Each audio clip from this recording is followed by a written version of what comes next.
All right, good afternoon, ancient history students. This is a lecture for Friday, what is it, Friday, April 17th. And I wanted you to have read in uh, Plutarch's Lives the biography of Marcus Cato or Cato the Elder. And I believe, Plutarch wrote these biographies, and what he ended up doing, he lived in the turn of the century, basically the turn of the millennium, basically from BC to AD. So he was living during the time when the republic was shifting from a republic to an empire, and he wanted to remind the his fellow countrymen about what a republic was, and also he would compare great Greek heroes and politicians and statesmen with great Roman statesmen. So he would pair them up.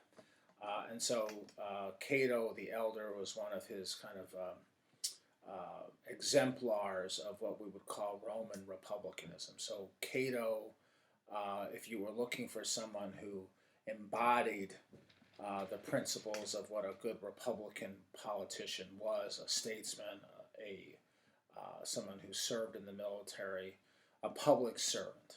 Okay, and so and he's trying to inspire um, the Rome of his day to kind of return back to the principles and ethos of the Republic. And so that's why he's writing about these individuals. Now, sometimes he writes about folks that kind of contributed to the downfall of their culture. Think about somebody like Alcibiades in the Athenian example. Later, he's going to be writing about Julius Caesar and Mark Antony. So, complicated characters. Cato lived around 150. He straddled the Second Punic War, and also straddled the Seleucid Wars and the Macedonian Wars. And of course, one of his final, as Bauer points out, one of his final contributions to Roman statesmanship was the final destruction of Carthage. So let's just take a little bit, let's take a look at Cato.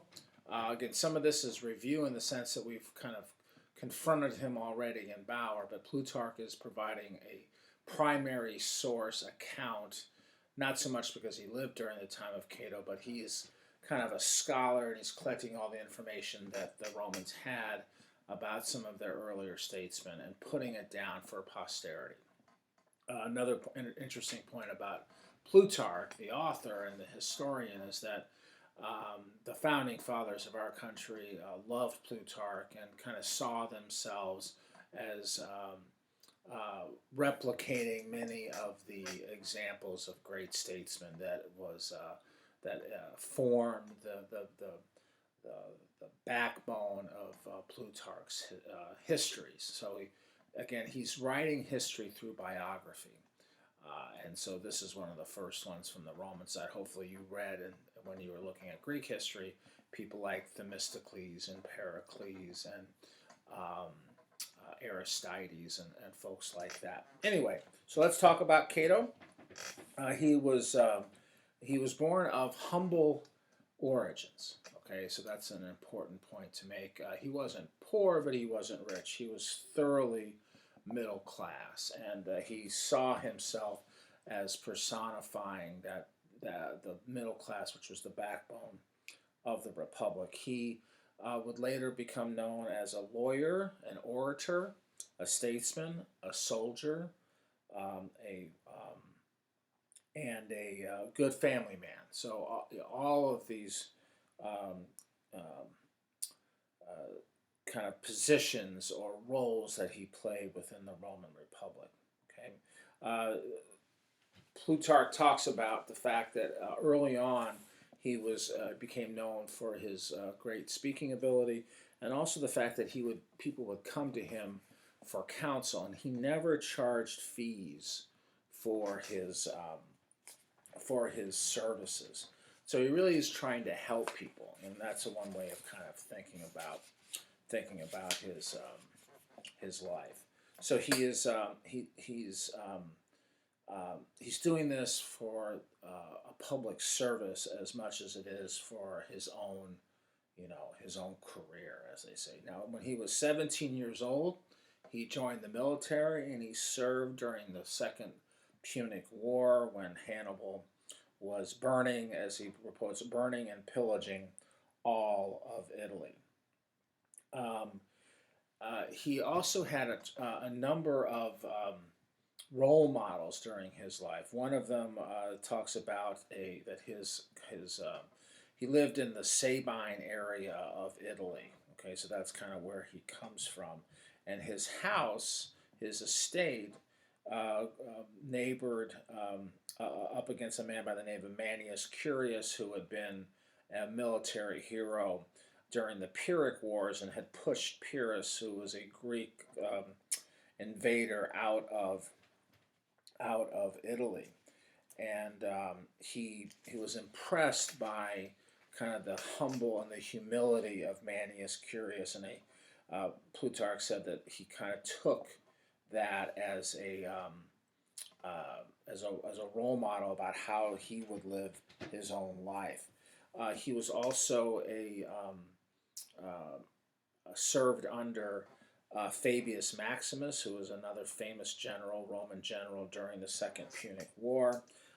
He was well read, he was well educated, and he was actually, as he was serving under Fabius Maximus, studied under a Pythagorean philosopher who used to quote Plato, saying that pleasure is evil's chief bait. So this is kind of almost stoic, Platonic idea of kind of resisting, kind of governing yourself, governing your passions, and not going too high or too low.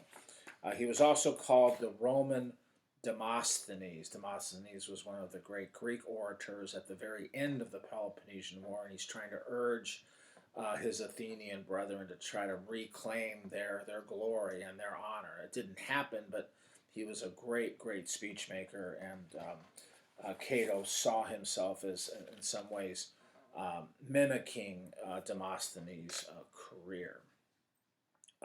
He was also the beneficiary of an older statesman by the name of Valerius Flaccus. And Valerius had noticed Cato as a young man and his ability to provide legal counsel, his speech making, his service to his country during the Second Punic War in the military. And so he ended up kind of sponsoring Cato in his early political career. He got him appointed to be a tribune in the army. He was made quaestor, which is the Roman term for a treasurer, and then became a consul with Fabius Maximus. So he's kind of on a fast track to political power. He was also the enemy of the Scipio family. Obviously, they were fighting together to expel Hannibal from Italy and to defeat him in the Second Punic War, but he thought that the Scipio family was too desirous of fame and fortune and lived a little bit too high off the hog, as they say. So in some ways, Cato is to Aristides as Scipio is to Themistocles, if you can get that kind of analogy going between the Greek circumstance and the Roman circumstance. He was also very frugal, both in terms of his personal life as well as in his statesmanship. So he was always known for being very, he would look to reduce government spending, and he was always very humble in terms of how he dressed. He didn't have flashy clothes and all of that. He really let his actions speak for him, and the way that he served his country. Plutarch says that for his general temperance and self-control, he deserves the highest admiration. Okay, let's say Plutarch actually makes an analogy between Cato and Socrates. He says that both seemed outwardly to be simple, talkative, and blunt fellows. Remember, Socrates was a veteran of the Peloponnesian Peloponnesian Wars, just like Cato was a veteran of the Second Punic War. So on the surface, he's simple, talkative, and blunt, but at kind of beneath, the surface, at the bottom of his character, he was full of gravity, seriousness, and he would even move tears and touch the hearts of the people that would listen to him. Okay, he was also known for several sayings, and so let me just read a few of these for you to give you an idea of kind of, it's almost like kind of country wisdom that you might say, simple down homespun wisdom that Cato was fond of saying. He said that he's talking about the Roman people. It is a difficult task, citizens, to make speeches to the belly which has no ears. He said it was hard to govern Rome where they thought that a fish was worth more than an ox. Here's what he has to say about the.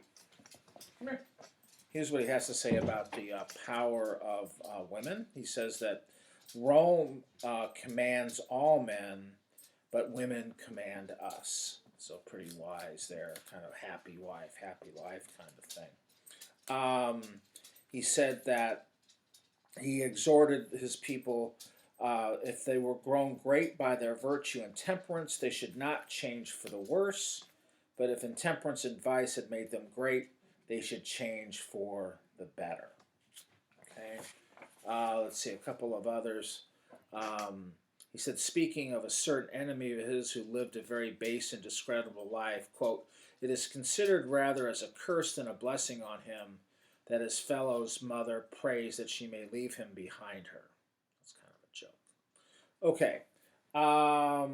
Let's see. Let me do one of the final one. He said he would profess that he was more taken with men that blushed than with those who looked pale, and that he never desired to have a soldier that moved his hands too much in marching and his feet too much in fighting, or snored louder than he shouted. Ridiculing a fat, overgrown man, he said, what use can the state turn a man's body when all between the throat and groin is taken up by the belly? So again, known for his kind of homespun wisdom and sayings. He had several what would be called proconsul positions, or kind of governors. Pontius Pilate was the proconsul of Syria and Israel. Cato was the proconsul to Iberia, which is Spain. He was also the proconsul in Sardinia, and later he was the proconsul in Macedonia. Okay. He said that Cato himself says that he took more cities than he stayed days in Spain.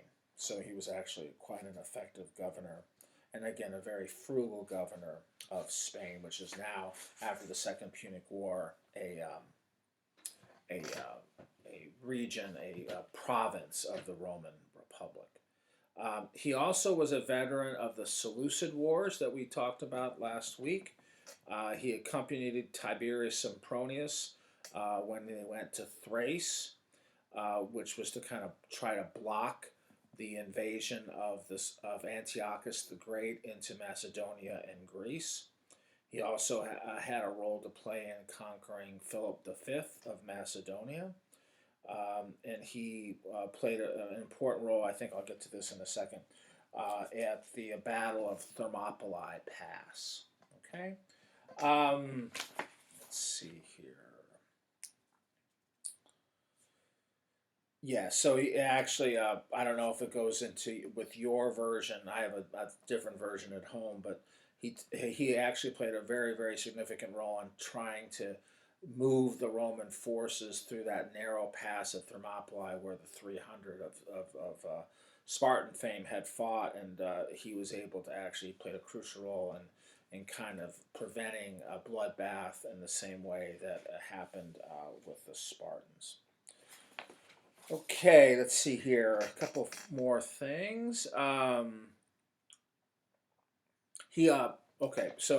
After his military career, the pinnacle of his political career was as a censor, and that was an actual. If you think about censorship, that's the idea that you're kind of making sure that certain types of materials aren't made public, and depending upon what is being censored, that could be a good thing or a bad thing. But for the Roman situation, the censor was kind of a moral um, office, and it really looked into how everyday Romans and particularly leaders were conducting their personal lives. So this idea that excuse me, my dog wants to go out again. Sorry about that.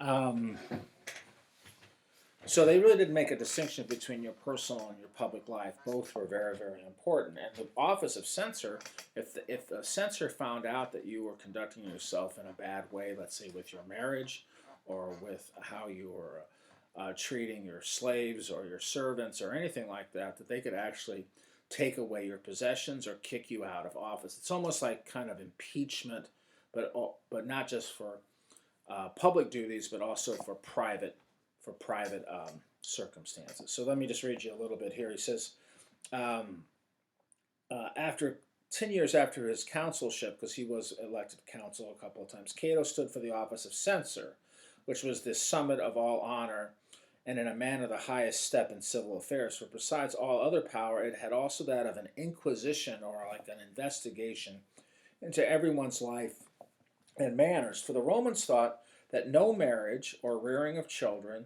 nor feasting or drinking, ought to be permitted according to everyone's appetites or fancy, without being examined and inquired into.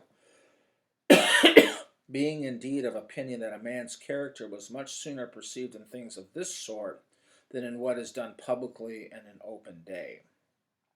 They had the power to expel you from an office, to take away your horse, which would be like your car today, so a pretty significant piece of property, expel one out of the Senate who had lived intemperately and out of order. And so can you imagine, for example, if we had the office of censor today? My guess is that most members of the House and the Senate, and maybe the person in the 1600 Pennsylvania Avenue, might not be able to last very, very long. So it was a very interesting job title, and Cato was perfect for it because he kind of styled himself as being kind of a virtuous man, that he lived by principle, and so what better person to have in that office?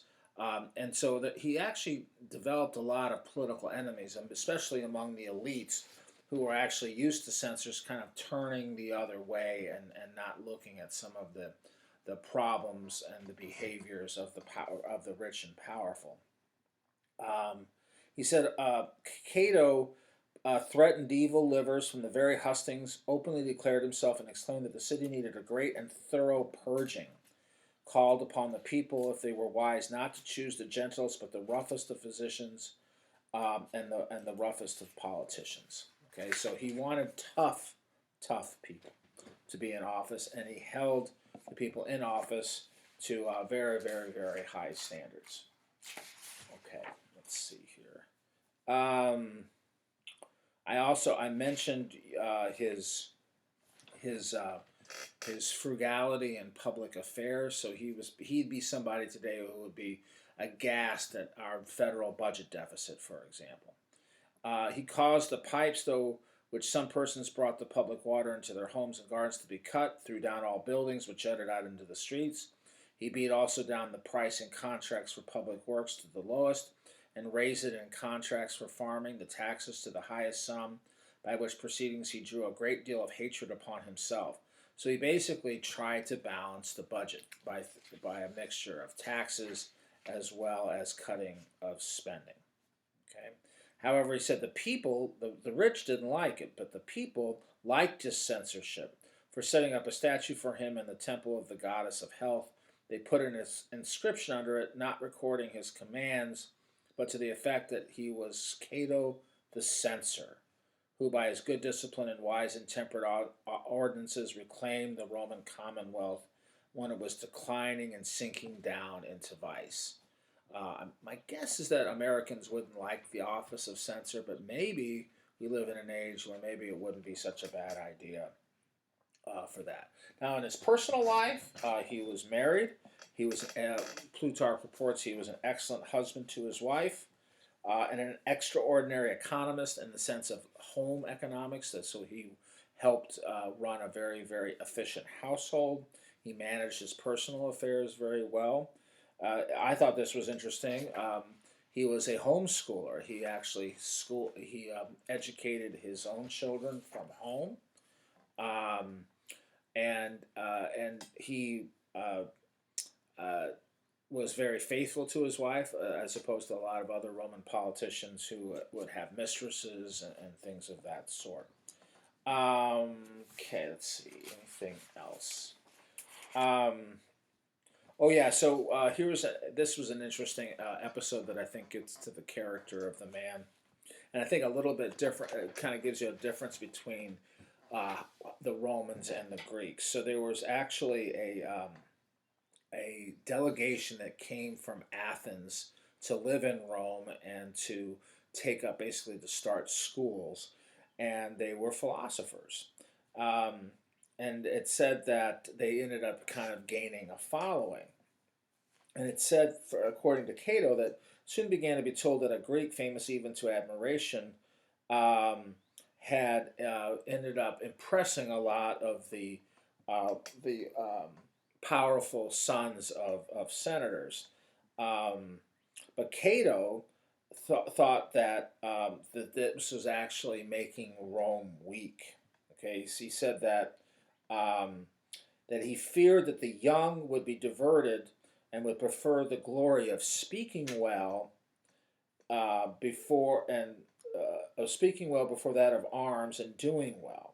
All right, so that they would basically would prefer um, kind of show instead of actual public service. All right, getting to the end here. Let's see if there's anything else.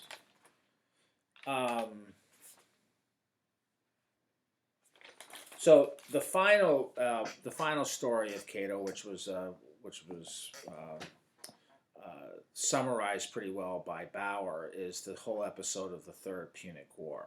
So if you remember, as part of the terms of the Second Punic War, Carthage was not allowed to take up arms against a Roman ally, and Rome had developed an alliance with the Numidians, and this king Massinissa was using that as a kind of bludgeon against the Carthaginians. Well, the Carthaginians complained, and Rome sent a delegation down there to investigate, and Cato led the delegation, and they thought, well, that this should be, that it sounded like Carthage was down and out, and that they actually needed their help. Well, nothing further could be true.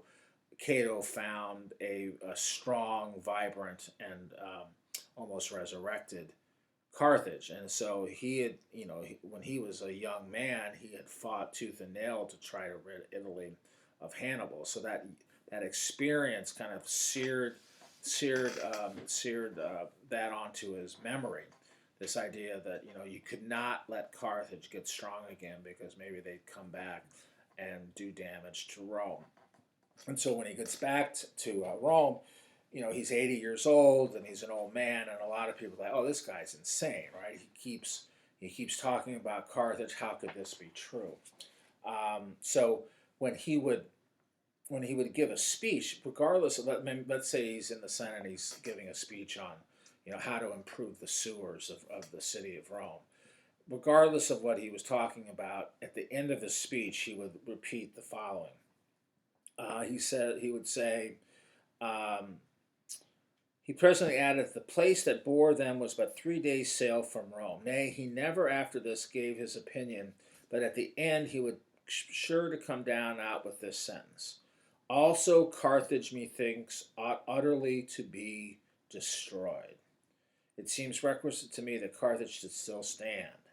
Okay, so he really wanted for Rome to end up going back and finishing it. So ironically, it was Scipio's grandson who ended up finishing the deal And so there's an irony there because Cato and the Scipio family were political enemies, kind of like Republicans versus Democrats.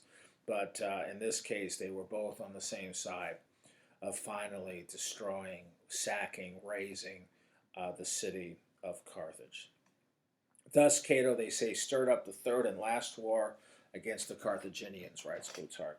But no sooner had the war begun that he died, prophesying of the person that should put an end to it, who was then only a young man. But being tribune of the army, he in several fights gave proof of his courage and conduct, the news of which being brought to Cato's ears at Rome, he thus expressed himself: the only wise man of them all is he, that others even in his shadows flit and flee.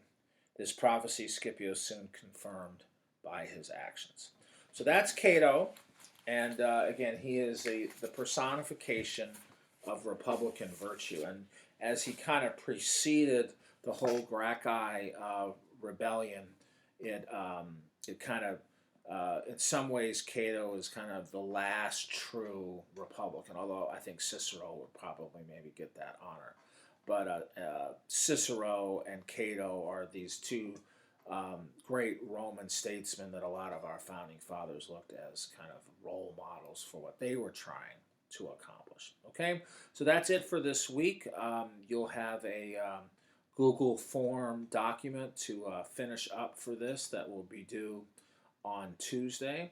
So have a good weekend. Look for the homework in Renrep, which would be to read Plutarch's chapter on the Gracchi. So we talked about Cato today. Read the chapter on the biography of the Gracchi brothers, Gaius and Tiberius, I think, in Plutarch's Lives for Tuesday, not Monday, Tuesday. Okay? All right. Take care. God bless.